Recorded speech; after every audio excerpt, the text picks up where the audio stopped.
He was soft.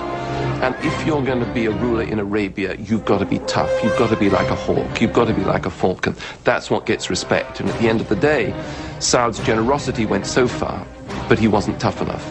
They were making a lot of money, but they were spending it foolishly. The country was broke. They had to borrow money.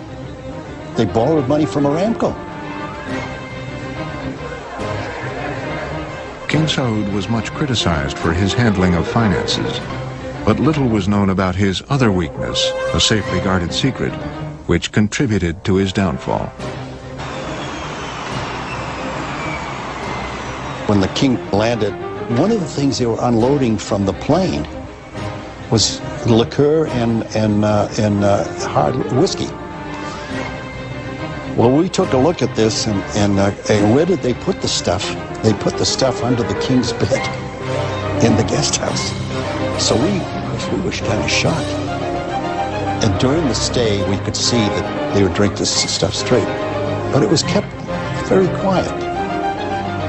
King Saud's drinking was kept quiet in part because the king was an important asset for the Americans. It had already been decided.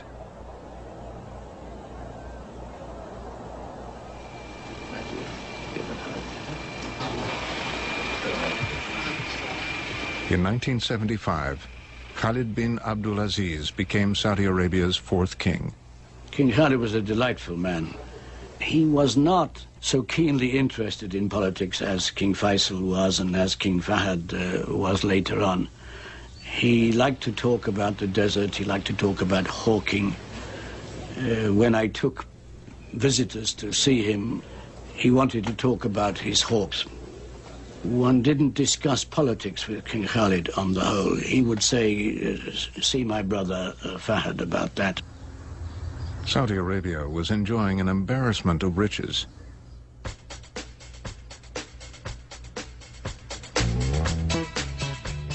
With a tiny population estimated at 4 million and only 500,000 literate male adults, it was hard to put to work an income of nearly $1 billion a week.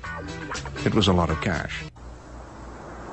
Among those that accumulated massive wealth during the boom time was the bin Laden family, becoming the principal builders to the royals. Another consequence of the boom was massive amounts of official corruption. Much of the corruption concerned Saudi purchases of Western military equipment. Deals were riddled with influence peddling, bribes, and oversized commissions. There was also real estate fraud. The main device for getting money from the government into the pockets of the princes is through land sales, but only the princes can register land in the desert as theirs. An ordinary citizen of Abdullah Fulan cannot go out and say, I'm going to take this piece of land and put a marker. Only the princes can do that. So when the government then needs land to build a project, that they have to buy the land from the princes and at astronomical prices. If downtown New York, if not downtown Tokyo at that time, unbelievable prices. The royals, with their huge monthly allowances, spent seemingly endless vacations there. Saudi leaders lost credibility and respect, especially among religious conservatives. They're so corrupt in every sense. In Islamic sense, in financial sense, administrative sense, in every sense, that no way they can reform and go back and become faithful to the country, let alone faithful to Islam. So the only way to save the country in every sense, even the basic human sense, is to change the whole royal family.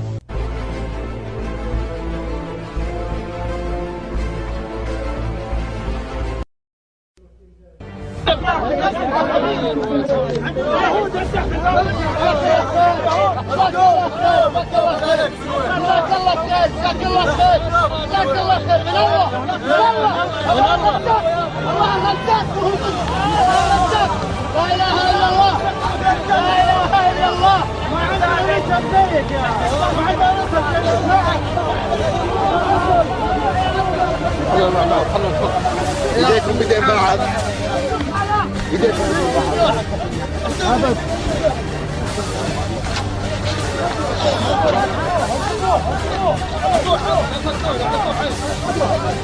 أي واحد